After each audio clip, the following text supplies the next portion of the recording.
Today we're switching things up. No diving, no saltwater, just fish, ink, and creativity. We're bringing an ancient art form to life, turning it into something unforgettable. This is Gyotaku, where fishing meets art. Let's get creative.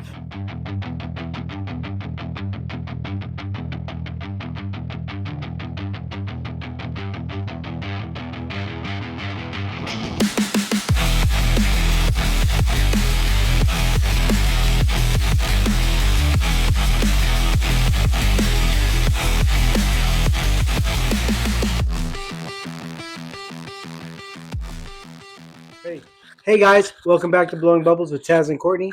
Today we're doing something way different. We're not going to be on the water today. We are actually going to be doing Gyotaku. Close enough. All right, that's what we're doing. Say it again. Gyotaku. Gyotaku. It doesn't. Yo, guy, talk. I could probably say it like I say stuff in Spanish, like a white girl. Probably. Got you. But, Taku. but we are here with Chance, and he's going to show us how to make prints from fish. So, that's a dead fish. Can we eat it after we do this, or does this contaminate? You can definitely eat it afterwards. This ink is non-toxic, so we'll just do the inking process, get the prints off of it, and once you're satisfied with your print, you just take it, rinse it off in the sink with cold water, and you're good to fillet it up and make fish. Good to have dinner. Yeah, some sashimi afterwards. It's good to go. Have some art and some food. That's right. No waste. Cool. Exactly. And so all we're going to do from here is, to start off, we made sure that the fish was nice and dry. We'll go ahead and, since we're getting started now, give it one last pat down with a paper towel. Make sure we're removing all the excess moisture off of it. I was talking with Tazz a little bit earlier and discussed that we gutted the fish, and we also removed the gills. So under the gill plate, the gills are gone. They hold a lot of moisture, and whenever you're doing the prints, moisture's your enemy. So how did you learn to do this? This is not like something you can go to your local, So I'm a man of many tisms, and this was one of the things where I just wanted some way to memorialize my catches. I don't have taxidermy money, and I don't like putting pictures of myself on the wall. And so this was a cool way where I could document the fish and then have something to put on the wall against my wife's wishes. Yeah. So I'm guessing you don't do this to every fish, just your fancy fish. Not every fish. I'm even thinking about maybe doing prints for like Christmas gifts, like low-cost Christmas gifts to give to family and friends. You can find frames that'll fit these pieces of paper and stretch it out, and it's like a cool way of saying I love you without spending a ton of money. Take our ink, and we're going to put a thin layer of ink across the entire fish. We're going to avoid the eyeball. We'll go around the eye. And where does one get squid ink? Just out of curiosity. Where you get everything. Where you get everything else. That's a lot of milking. Amazon. Do you milk to get it? Yeah, so I think it only comes from the males. Of course it does. Yeah, I prefer to not venture down that YouTube black hole of milking squid.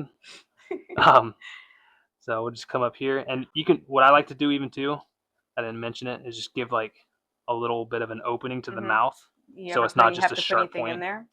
Like you can, yeah. This depending on the size of the fish, you could put like a toothpick or something in there. But when they're like this, they've been sitting for a few days. They've got a little bit of rigor mortis to them, so they'll definitely shouldn't eat this one. they'll keep it open. Now, at this point, are we under a time crunch now to make sure? I was just gonna ask that. Is it gonna dry? I mean, I wouldn't say you're under a time crunch. You definitely don't want to, go have a cup of coffee and chat with the neighbor. But yeah, so what we're gonna do is I'm putting this base layer down, and then once I get the whole fish covered, I'll take a little piece of paper towel and we'll blot the fish. Yep. There's gonna be spots where there's too much ink, where there's not enough ink. How long did it take you to learn how to do like all the little stuff, or did you research and know all this before you did your first? About the water and stuff. I am a YouTube aficionado. And then we'll take this, open our scroll of secrets. Any special paper? It's rice paper.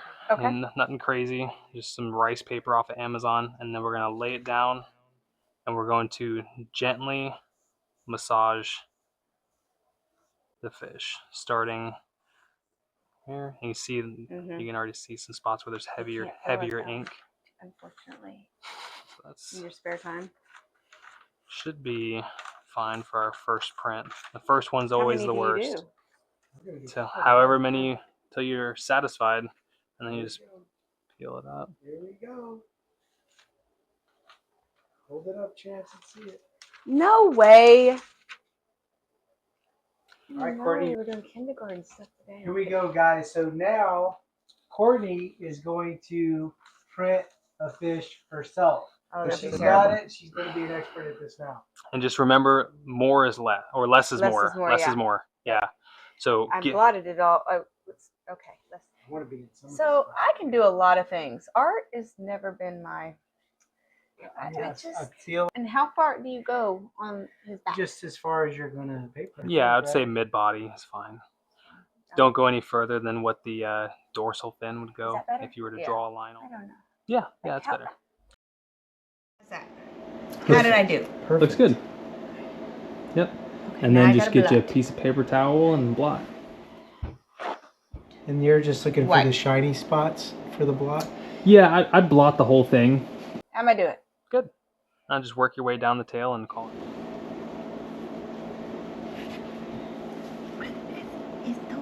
It's not trying to curl up on you. I don't know what I'm doing. Just try and center it. No big deal. And then just lightly touch it. Start in the middle? Yep. Yeah, I start in the middle and then I'll work my way towards the head and then go back to the middle and work my way down. And this way you can rub, not just blot, right? You rub just very lightly. Back and forth. All right. So nothing's showing up on this side. So that's fine. Sometimes it won't bleed all the way through. You want to make sure you get the fins down here. See how I'm pressing right here? And it's picking up those fins. Okay. I suck at this. It's all right. He didn't say you didn't. He said I know. Right. Don't worry. I did get that. I suck too. It's just a little bit less. Okay. See, now it's laying flat. You kind of work it out. Okay, well, it is what it is. I think it's good enough. All right, Courtney, pull it up. Let's see it. Show it to the camera. Real slow, peel it up. I'm scared. Wait, what if it's... Let me make sure. I think you're beyond Looks good. the point of no return now. Hell yeah. All right, let's see it. That's pretty cool. Look at I didn't get the butt as good. It's all right. And that's, you know what that means? What? You just re-ink it and do it again. It's not a rule across the board. It's impressive that I've, kept so many humans alive. I love being on video. Always best. You're dripping everywhere. You're being very messy. I know. Blackfin tuna, red snapper, mangrove. I tried the I just didn't rub this enough down here. Yeah, that's why I did. Can't lie about it. Trying to hurt feelings out here. All right, here we go. You ready? Ready. Peel it from the top. This is what happens when you are impatient. Oh, I like the heavier Looks ink. good. Yeah. Yeah. He just didn't get the mouth. Okay. Okay, so much fun with Chance. Chance, thanks for coming and hang out with us. We appreciate it. Courtney, did you have fun? Okay, maybe yes. Just a little Yeah, bit. yeah. Yeah. So And I mean, Chance is okay. So we learned a lot today. We had so much fun. I think wanna do one more. You want to do another one? We might do some more after we're done with this. We're gonna wrap this up. So guys, we get to eat these fish too. So not only did we make some pretty artwork, pretty is it's fantastic. We did loose, very loose, good. Unique. It is unique. It's very unique. It's very unique. But yeah, so we got to make some artwork out of this fish. We're even going to get to eat this fish. I don't know if we're gonna eat this exact one, but we could, right? You said it was frozen and everything except for today, right? We can cut it up. Is it a good fish? Does it? We could do some no, sashimi. Let's not. Sashimi's good. This is sushi grade. Look it up. My wife didn't believe me. She was talking crap. Is it blue runner? Really? Google says It's good. Google says it's sushi grade. Yeah, it's good. So thanks for coming out. Thanks for checking out our channel. Make sure you go out, look at the links, comment, get your chart gear, and we'll see you next time. Now that the prints are done, it's time to bring this full circle. We start by carefully washing the fish, removing all the ink and making sure it's completely clean. What was just our canvas is now about to become our meal. Once it's rinsed and ready, we move into breaking it down with a sharp knife and a steady hand. We begin to fillet the fish, following the natural lines along the spine. Clean cuts are everything here. We let the blade do the work, preserving as much of the meat as possible. From here, we separate out the best sections and start slicing. I did some YouTubing before I came over. Why don't we eat that? That's going to be what gives you Thin, even cuts. That's what we're looking for with sashimi. Each piece should be smooth, clean, and almost translucent. There's something special about this moment.